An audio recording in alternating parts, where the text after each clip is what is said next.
Hello and welcome to another Royal Reviewer live pop-up chat, and today I have some really sad news. In fact, literally I found out about this about half an hour ago, and we'll get to it in a moment, but basically the Cambridges' beloved, their first pet, their beautiful black Labrador Lupo, has passed away. Wow. Poor Lupo. I mean, poor Cambridges. Poor George, Charlotte, Louis, the children, William and Catherine. He was the most beloved dog. He was their first dog, and I feel so sorry for them. Basically, this is what they put out not so long ago from their Instagram account, and I'm going to read what they put. So they put a photo of Lupo, and of course Lupo has featured in many of their kind of cards and all that kind of thing. They said, very sadly, last weekend, our dear dog Lupo passed away. He has been at the heart of our family for the past 9 years, and we will miss him so much. William and Catherine, W&C. It's just really sad news when any pet passes. Any pet owner knows that that day will eventually come. But it's nevertheless any less shocking, any less upsetting when that day actually comes. So I'll share the photo that they put of Lupo. He looks very relaxed and a beautiful looking dog. He was a very handsome looking dog. Beautiful fur. I mean, I'm not quite sure when that photograph was taken, but beautiful fur, a gorgeous looking dog, and I'm sure, I know, a completely beloved pet. Of course, George would have played with him lots and lots when he was young, as would all of the others, Princess Charlotte and Prince Louis. So yeah, a very sad occasion, and I quite like the fact that the Cambridges have actually announced it and told everyone, because I think, people just kind of knew that Lupo was their dog, and therefore, being a royal watcher, you get very invested in the family. So to kind of, have them share what's happened to Lupo with us, even though it was a week after the event, it gives them time to kind of process that information, because of course, a pet loss is just like having a loss in your own family. They are like your children. They are like, they are like your relatives. They become, part of your family. They are part of your family. So they've had a week to process that information. I think they wanted to update people who are obviously invested in their family. So I think it was really good that we got to know about it. And also, we get a chance to kind of share in their grief and their sense of loss as well. As always, this is a live chat, so I will be reading and answering as many viewer comments and questions. I can see some coming in already on the screen. Lots of people saying, R.I.P., rest in peace, Lupo. Lots of people saying how sad the news is. Yeah, Lauren says, this has just made me so sad. This year is just not nice. It's been one of those years, hasn't it? And I think a lot of people will be looking forward to hopefully a more optimistic 2021. Elaine says, I thought he would have lasted longer, at least 12 years. Again, we don't know whether he had any medical conditions, and sometimes, animals just pass. Sometimes they don't necessarily, live a long life. Sometimes you get animals that, way surpass life expectancy. Then you get, don't forget, it's only an average life expectancy, like a human. Some people will go on for way longer than the average life expectancy. Some people will just naturally go a lot quicker, a lot sooner, I should say. So I don't think we can kind of go by that. Tammy says, the loss of a pet is really hard for children, but it's an important way to learn about death too. I loved Lupo. That is so sad. Yes, and there are some really amazing books that can help children to deal with the loss of a loved one, a relative, a grandma, a grandparent, a parent, a dog, a pet, a cat. So, hopefully William and Catherine have probably I imagine they would have done. They've probably gone through, you know, some kind of, you know, showing them books and that kind of thing. Melody says, I love my fur babies. It is so hard to lose one. Yes, but as a pet owner, when you get a pet, you know that one day it will happen. But you're never really truly prepared for when that happens. But you know, Lupo had the best of lives. You know, he lived with the Cambridges. He had a really nice country home at Anmer and a beautiful home at Kensington Palace. He had the best of lives. He was looked after.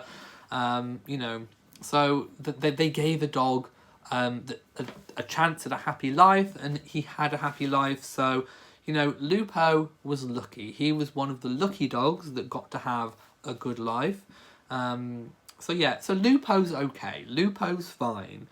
You know, wherever he is now, in doggy heaven, he had a really good life. And the Cambridges can take comfort in the fact that they gave a dog that otherwise may not have had such a good life. They gave him a really amazing life. And that's the way to look at it. Lauren says, I lost my dog after 16 years and it's very upsetting. It is. It is. Duchess Lynette says, losing a pet is similar to losing a child. Fur babies are so precious. They are. Christine says, my black lab mix was 13 when he passed. He was the best dog ever. Mason says, I feel bad, especially for George, Charlotte and Louis, because Lupo is probably like another sibling to them. So losing a pet is really hard for children. Yes, I remember my cat when I was young. TC was his name, like Top Cat, like the cartoon.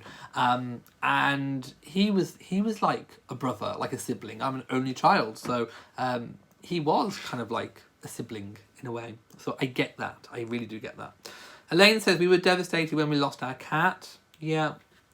And Tammy says, I think James Middleton owns at least one, but maybe more of Lupo's relatives. He has a lot of dogs. You often see him on Instagram with just a big clutch of a handful of leads and just dogs everywhere. So yes, I'm sure he does have some relatives. Maybe you can give them a new dog. Maybe. I mean, you know, it's always, you know, when's the best time to get a new dog? I mean, I think pet owners often feel a little bit weird about getting another pet so soon, because they kind of feel like, is it being disloyal to the pet that's gone? But I think you always have to look at it in the respect that you had space for a pet in your life, and you know that space is still there, that room in your heart is still there, and there's probably another dog or another pet out there that needs, you know, that needs a good home, that needs the same chance and opportunity that Lupo had.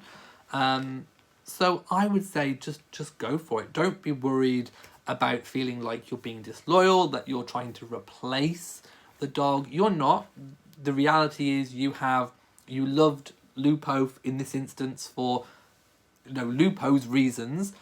When you get another pet, you will love the other pet for different reasons. You know, they have different personalities, so you'll love them for different reasons.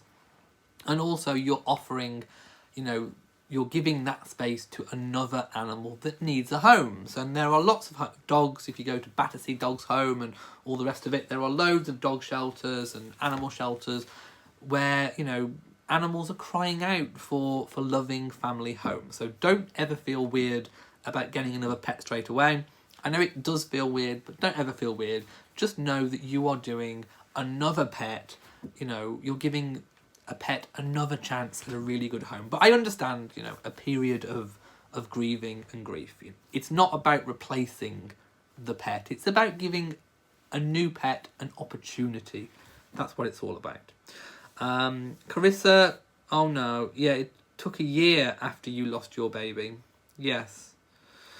Mary says, you are correct about Lupo having a wonderful life. Losing Lupo was no doubt hard on them all. Yes. I have lost many over the years and currently have a 7-month-old puppy. He's wow. Oh, that's lovely that you've got a new puppy. Lauren says the picture of Prince George and Lupo was the best. Yes, I remember that. He's kind of like clutching him a little bit, isn't he? Mason says, I agree. And Christine says, there are so many animals that need good homes. Yeah, and they have the space, and they shouldn't. You shouldn't feel weird about getting a new animal. I know you do. You do feel that way, but it's not disloyal. It's not about replacing them. It's about, you've got room. You had room in your heart and your home before, and you've got room now. So why not give that chance to a new animal? Christine says there are so many animals that need good homes. Yes, and also, let's not forget about pets during lockdown. I mean, lots of people that are on their own, that are isolated, the pets have been, pets have done for humans, probably even more than what humans have done for pets in terms of mental health and well-being and all the rest of it. Lots of people's pets have been their only companion, and lots of people's pets have actually kept them very, very sane during all these lockdown and what's happened this year. Melody says, you are right. Oh, thank you. At least I'm right about something. You have great advice. Always give another chance. Yes, because it's not always about you and how you're feeling. I know, you're feeling, sad and grief, but you have something to offer another animal. Terry says, it also depends on the children. Are they ready for another dog? I mean, again, it's a personal family issue, I suppose. But, children do get through things, probably a lot quicker than what adults do, to be quite honest. So yeah, maybe we'll see the pitter-patter of tiny paws. I don't know. But, for now, it's just kind of reflecting on Lupo's life and all the things that Lupo would have had fun doing, which hopefully he's doing now, wherever he is. Christine says, thanks for coming on today. It's a rainy, dismal day here today. Yeah, it's not been very good here. It's been cold. It's cold in the UK. We went outside with one of the cats, and it was freezing. It really, really was. Mary says, do you have anything to add about Princess Michael of Kent? Oh, I didn't know that she's been tested positive. Mary, where have you heard it? And I will go and take a look. In fact, news about Lupo broke whilst I was doing another chat. So I've not heard anything about Princess Michael of Kent. Shall I do a quick Google search while we're here, just to see? Right, I'm just literally typing her name into Google. And then we'll see what comes up. Oh, yes. Apparently it was 19 hours ago. I hadn't heard. So let's have it. Well, it was printed in the Sun, so I'm hoping that that it's true and accurate reporting. But let's have a look anyway. So it looks like the story was broken in British tabloid The Sun, and it goes Royal Ill is the title. Anyway, Princess Michael of Kent diagnosed with COVID and suffering from severe fatigue. Princess Michael of Kent has been diagnosed and is self-isolating at her home at Kensington Palace. The Royal 75, previously known as Princess Pushy, bearing in mind this is the Sun, so it's going to be very kind of low bass in terms of the writing style, is married to the Queen's paternal cousin, Prince Michael of Kent, yes we know, has been unwell for almost a month. Oh no, apparently she's had this for quite a long time. A spokesman, so it has actually come from a spokesman, okay, I forgive the Sun, Simon Astaire, told the Sun on Sunday, Princess Michael of Kent's housekeeper fell ill 3 weeks ago, and Her Royal Highness was immediately tested and was found to be positive for COVID. So it seems like it's either one way or the other. It's either Princess Michael of Kent caught it from the housekeeper, or the housekeeper caught it from Princess Michael of Kent. We can't say which way around it is. She and her husband, Prince Michael, have remained in isolation at Kensington Palace ever since. Wow, so they've actually been isolating for a whole month. Prince Michael has not tested positive, so she's got it, he hasn't. A source close to the couple said the princess is still suffering from extreme fatigue and has terrible fevers, so she's still going through it. There we go. Wow, so I wasn't aware of that. Thank you for making me fully aware. But yeah, it affects people in different ways, and it seems like it's probably affected Princess Michael of Kent a lot worse than, you know, people that are just kind of asymptomatic and kind of get over it quite quickly. So yeah, she's still apparently feeling extreme fatigue. Yeah, so get well soon, Your Royal Highness. Oh, Lauren said, I missed your comment about it earlier. Yeah, sometimes I just kind of skip. I don't get to read all the comments. But yes, thank you for making me aware. Let's have a look. Constance says, I have lost beloved pets before and I still have not gotten over the incredible sadness. No, you never do, but time, you know, it enables you to live with it. That's what time can do. Mason says, all right, everyone, I'm going to church. Have a good time. Have a good time, and same to you. Have a wonderful week and stay safe. Right, we have 84 people watching now. We've spoken about Lupo, about the terrible sad news that the Cambridges are obviously grieving over their pet Lupo.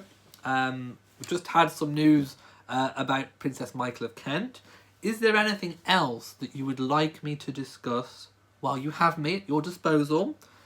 For those that are in the room live right now, is there anything that you'd like to ask me about that's been going on over the past week? Whilst you're coming up with any questions, I'll give you a little bit of time to come up with some questions. I will talk about The Crown. I've still only watched up to episode 4. I've taken a bit of a break from it this weekend because I like to savour it. I like to kind of stretch it out a little bit. I've said before, I'm not a binge watcher. So the next episode that I've got to watch is episode 5. It's the one, it's called Fagin, so I imagine it's the man that went into the Queen's bedroom.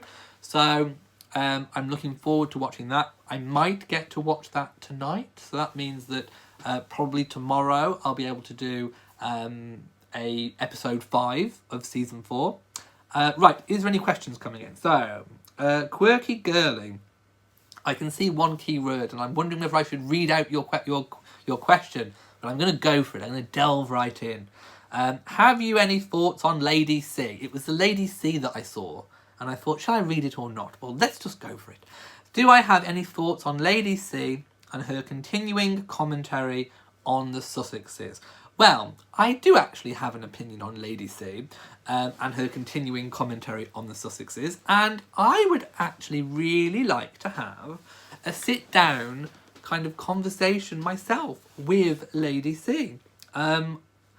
Not in the way of kind of supporting what she's saying, but I would just like to kind of really get the measure of Lady C. And I don't think you can necessarily do that by just watching her on her YouTube channel. By the way, I haven't watched any of her videos, but I've kind of seen the titles pop up in recommendations. I would actually really like to have a good old discussion, because one of the things that when I started to read her book, I didn't get past page 3, but when I started to read her book, I found a massive inaccuracy on page 3. And it was about the kind of, she kind of went off on like a whole page of how Meghan didn't curtsy to the Queen at the wedding. And it was completely inaccurate, because I actually made a video at the time showing that kind of weird camera above angle where Meghan did actually curtsy, but it wasn't very prominent because of the camera angle. So I would just kind of like to speak to her. Actually, I would love to have a proper sit-down conversation and just kind of question her on, not in an aggressive kind of way, of course, but just to kind of probe her a little bit further on her thoughts and her opinions, because she is very outspoken. I mean, one of the things that, you know, you kind of almost have to admire about Lady C is her outspokenness and the fact that she really she seems to believe in what she's saying. But I would just like to kind of question that and challenge her. I would like to challenge her. And I think that would be a really interesting video. Me and Lady C, what do you think? Would you like to see me kind of interrogate and challenge Lady C? we've both kind of got quite forceful personalities, I think. I think it would be rather interesting. I'm up for it. Lady C, this is a call to action. Would you like to have a sit-down conversation? When, of course, things are back up and we're able to do so. But no, I would love to visit Goring Castle, where she lives. I would love to try on her tiaras. She has amazing tiaras. But I would like to have a proper sit-down conversation and actually kind of drill down, kind of just really get the measure of Lady C. You know, who is the real Lady C? Why does she have the opinions that she has? Why is she so vocal and so outspoken about Harry and Meghan, in particular Meghan? So there are lots of things that I would like to really drill down and kind of ask Lady C if I could, you know, have a chance to do that. But yes, Nancy says, I would love to be a fly on the wall of when you and Lady C met. Well, I'd have the cameras rolling, my loves. Of course I would. You'd be present. Renette says, yes, that would be awesome because you are respectful. I would love to interview people about the royal family. That would be, I would love to do that. That would be fine. Melody says, I would love to make those kind of like fly on the wall documentaries. I would love to do that. I'm up for it. Lady C, are you up for it? We could try on tiaras together. You can you can show me around Goring Castle. Melody says, not a fan of Meghan, but I saw her curtsy. She did curtsy. It's quite obvious. It was just a really weird camera angle, and she did curtsy. It wasn't caught very well on camera. That was basically it. Christine thinks that Lady C is jealous. Well, maybe I could find out. Because when you're actually in a room with someone and you're actually having a conversation, you can kind of get the measure of somebody. And I think I'd be quite good at doing that. Anyway, Wendy says, I'd love to watch you and Lady C chat. A must-watch video. We could wear brooches. I bet mine would outsparkle her. I could wear a tiara too. We could both wear tiaras. And I think mine would be more exuberant. Even though her diamonds are probably real. And mine are probably fake. Well, they are fake. But you get the drift. Duchess Lynette says it would be a very interesting conversation. Kathy would love to see it. And Lauren says maybe write to her and ask. I'm up for it. If Lady C would want to have a sit-down conversation. I mean, of course, no holes barred. You know, I would be asking the questions that everybody wants to ask Lady C. And of course, I would be, you know, challenging the answers to make sure that they are of, you know, a certain substance. But no, I would be quite happy to do so. Andy Grace thinks she's obnoxious. Well, I would like to see that obnoxiousness. Quirky Girlie says, let's start a campaign for Elliot to chat with Lady C. He's about the only one who can hold her feet to the fire.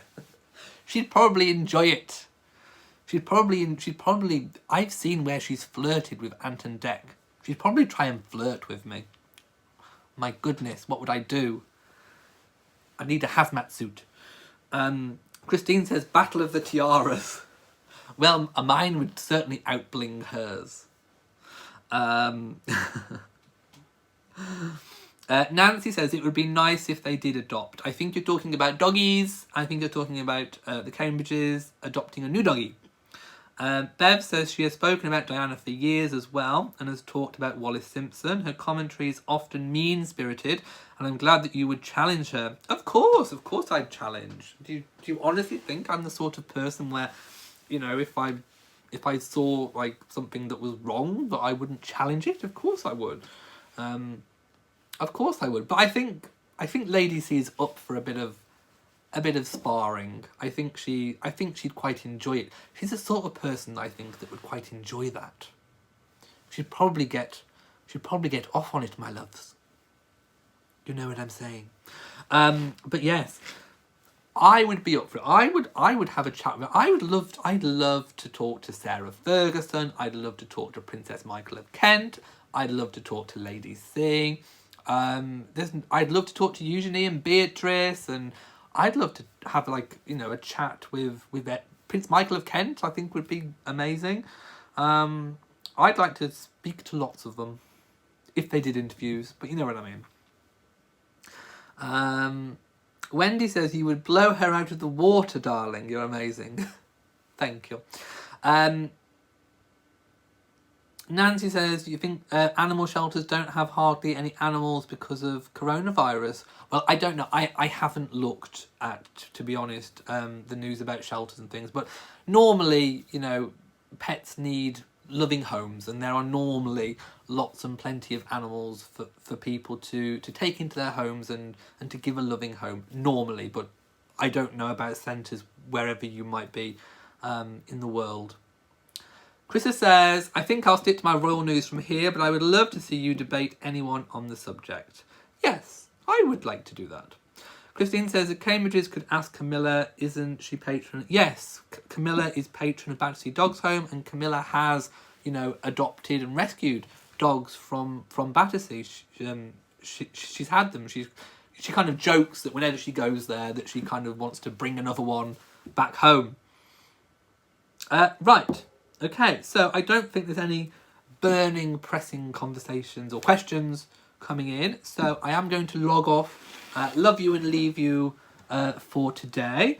So yeah, just to kind of sum up, it's a really, really sad occasion for the Cambridges. It did happen a week ago, so they have had that week to kind of come to terms with it, which means, you know, they have obviously felt like they can tell us about the sad passing of Lupo.